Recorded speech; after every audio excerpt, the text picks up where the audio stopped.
Hola, ¿qué tal? Vamos a ver la sintaxis básica del lenguaje C++, que es el lenguaje que vamos a utilizar como herramienta a lo largo del curso. Acá vemos listado el contenido que vamos a ver en la clase de hoy.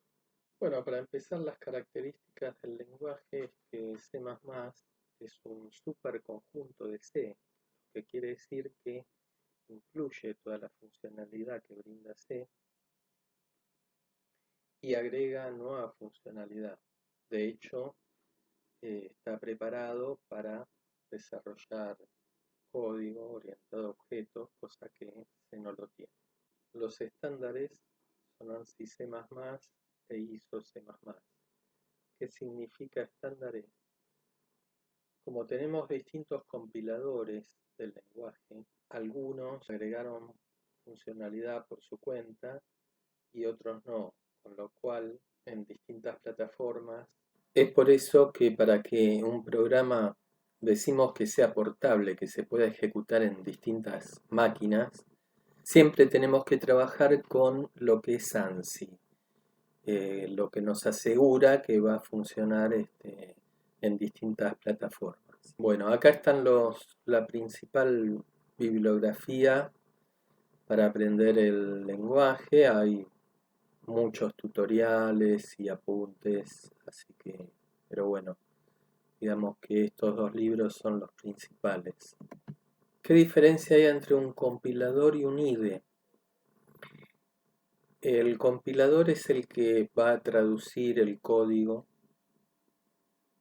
que nosotros escribamos en un código que la máquina va a comprender y va a poder ejecutar. Si bien hace otras tareas, básicamente lo principal es eso. En cambio, los IDEs nos van a ayudar para desarrollar nuestros programas. Nosotros podríamos trabajar sin instalar ningún IDE, pero el IDE, que quiere decir, según las siglas en inglés, quiere decir entorno de desarrollo integrado, nos va a poner, cuando nosotros escribamos nuestros programas, nos va a poner con un color las palabras reservadas, con otro color nos va a poner las variables, etc. Además vamos a tener un debugger que nos va a permitir ir ejecutando el código línea por línea para poder detectar algún posible error. Cabe destacar que este lenguaje, a diferencia de Python, es un lenguaje que es compilado, es decir, el código que uno escribe primero se traduce completamente a código máquina y se genera un archivo, por lo cual después cada vez que se ejecuta no tiene que estar traduciendo, ejecuta ese archivo directamente. ¿Qué IDEs son los que uno recomienda? Eclipse es muy recomendado. Hay un tutorial de cómo instalarlo junto con el compilador GCC si estamos en Linux o MinGW en Windows. Y ahí están los sitios donde podemos descargarlo, tanto el Eclipse como el compilador. CodeBlocks es también recomendado, es muy fácil instalación y manejo con los mismos compiladores que usaríamos con Eclipse. También tenemos DebC++, bueno, y hay otros IDEs, pero estos tres son los que más recomendamos. Comenzando nuestro primer programa. Siempre en cualquier lenguaje el primer programa que uno hace es uno que por tradición salga un cartel en pantalla diciéndolo al mundo. Bueno, el código es el que ven ahí y ahora vamos a analizar línea por línea qué significa este código. Lo que vemos en la primera línea es que estamos incluyendo un archivo que decimos es una librería que se llama IOStream. La librería IOStream va a ser la librería de entrada-salida y de input o de output. Y stream quiere decir canal o flujo, entonces podríamos interpretarlo que es el flujo de entrada-salida con la que vamos a estar trabajando. Siempre la entrada estándar va a ser el teclado, el ingreso de datos va a ser por teclado y la salida estándar, el output, va a ser el monitor, la pantalla. ¿Sí? Otras entradas podrían ser un archivo y la salida lo mismo.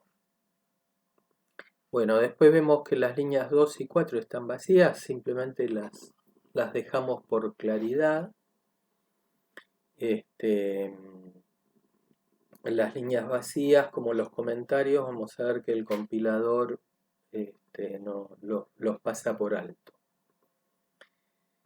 Después vemos una instrucción que dice using namespace std, eso después lo vamos a ver mejor, pero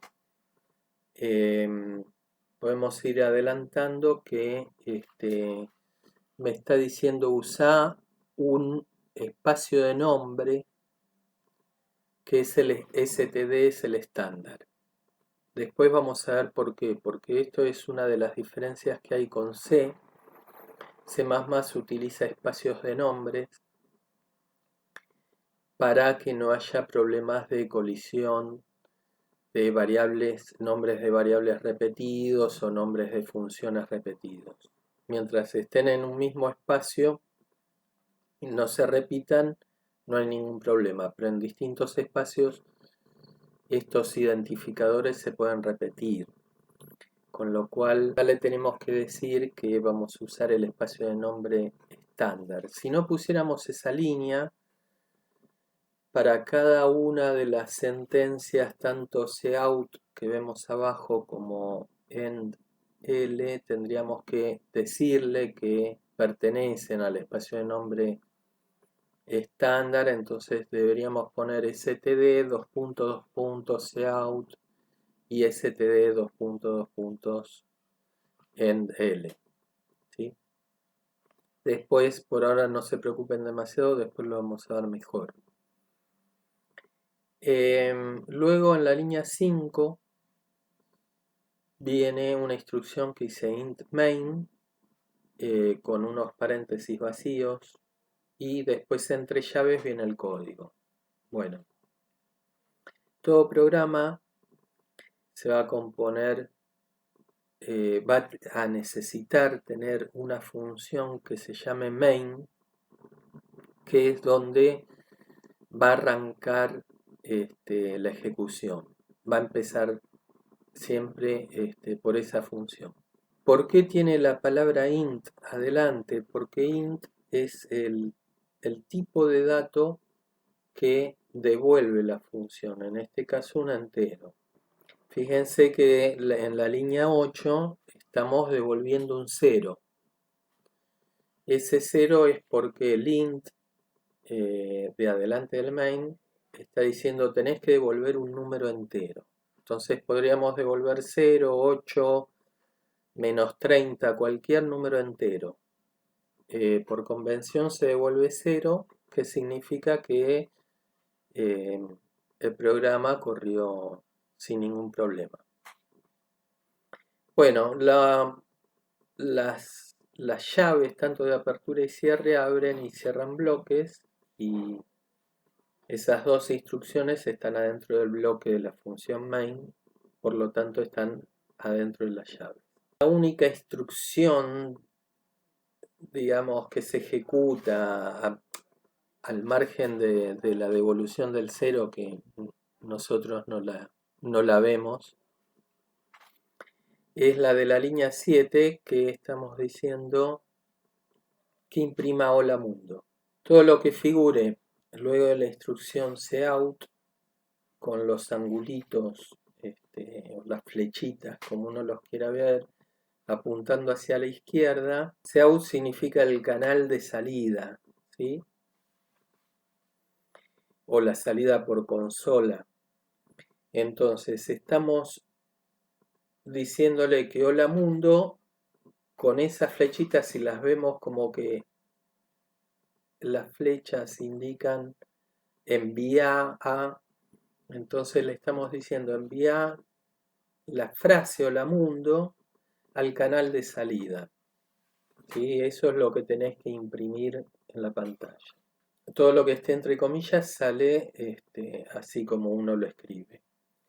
Y también hay otras flechitas y estamos poniendo la instrucción en L, que quiere decir fin de línea. Esto lo que hace es, si no estuviera esa instrucción, imprimiría hola mundo y dejaría el cursor al lado del signo de admiración.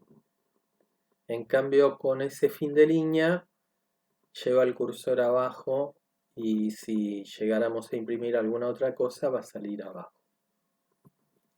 Bueno, básicamente este es el funcionamiento de un programa. Obviamente esto ahora lo vamos a ir complicando, pero antes vamos a ver otras cosas. Por ejemplo, los tipos de datos. Los tipos de datos básicos. Tipos de datos básicos tenemos el tipo de datos, los podemos dividir en tipos de datos enteros, flotantes, booleano. ¿Sí? Los tipos de datos enteros tenemos dos clases, el char y el int. Si bien el char uno pensaría que es un tipo, es para almacenar caracteres y estaría en lo correcto, también lo podemos tomar como un tipo de dato entero. ¿Qué diferencia tendría con un int que es más chico? Ocupa un solo byte. En cambio el int figura entre 2 y 8 porque depende de la plataforma, del compilador. En general va a ocupar 4 bytes. Entonces, por ejemplo, si uno quisiera guardar una edad, con un char nos alcanza. Entonces podríamos usar un tipo de dato char, porque un byte tiene un rango de 256 números. Bien, después tenemos los tipos de datos flotantes, que es para guardar números con coma, y por supuesto hace aproximaciones, porque como tenemos memoria limitada, no podríamos guardar, por ejemplo, todos los decimales del número raíz de 2 porque son infinitos.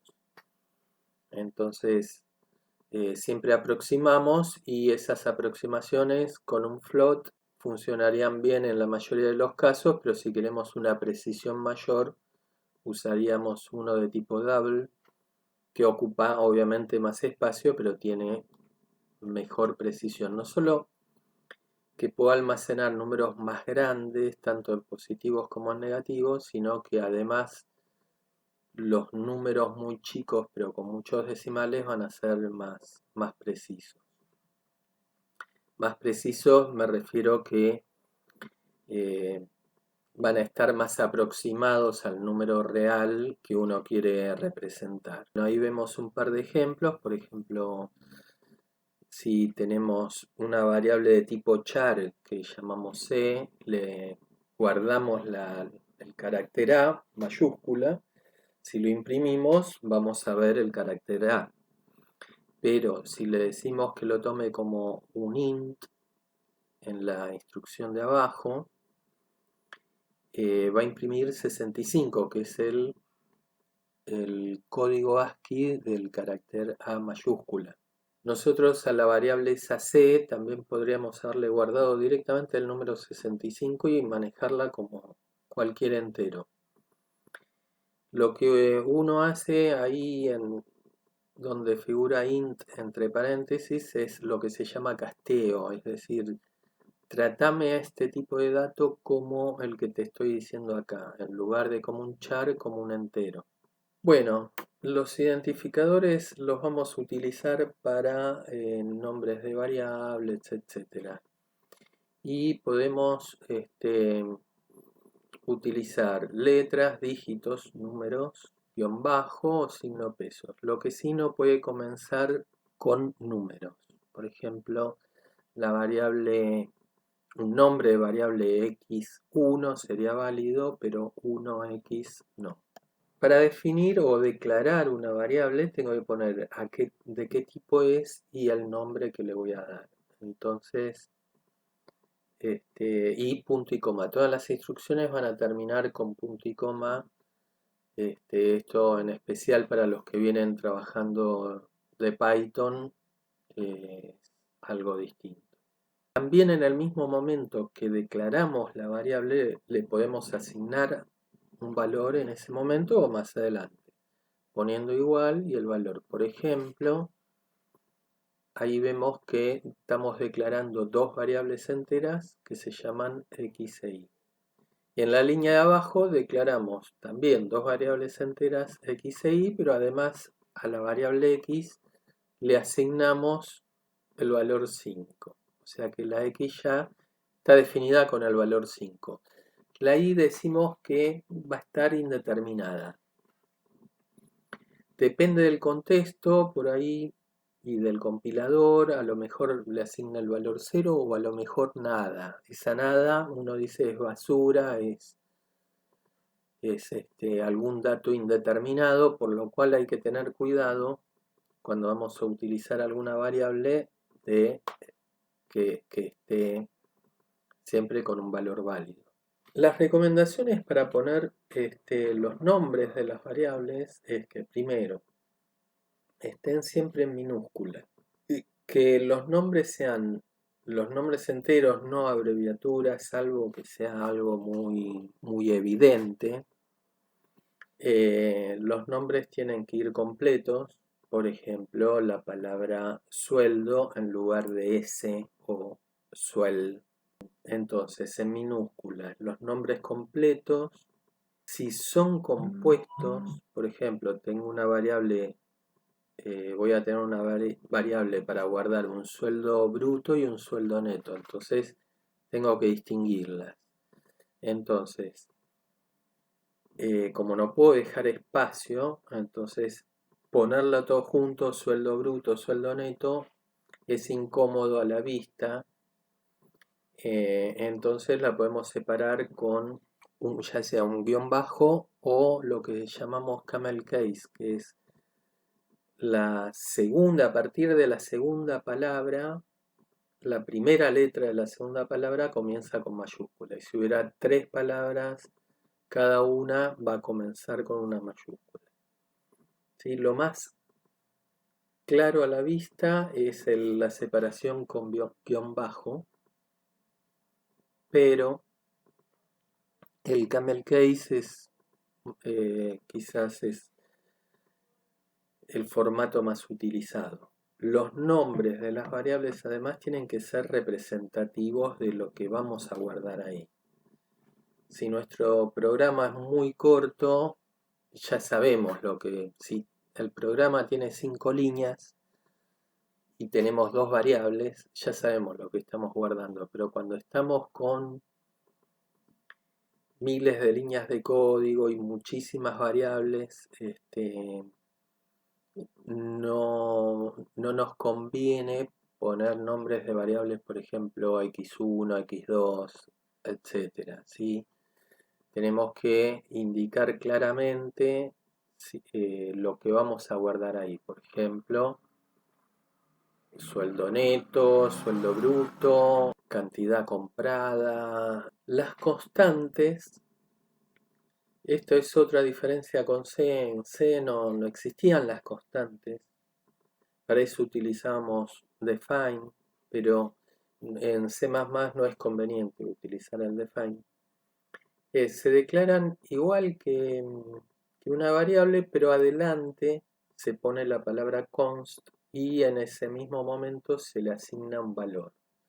Por ejemplo, si tenemos que usar la variable o la constante IVA, ponemos que va a ser una constante de tipo entera y le asignamos ya el valor 21.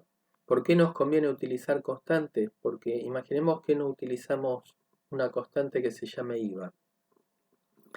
Y en todos los lugares donde tengamos que hacer cálculos con este valor, utilizamos directamente el 21. Si el día de mañana el IVA se modifica,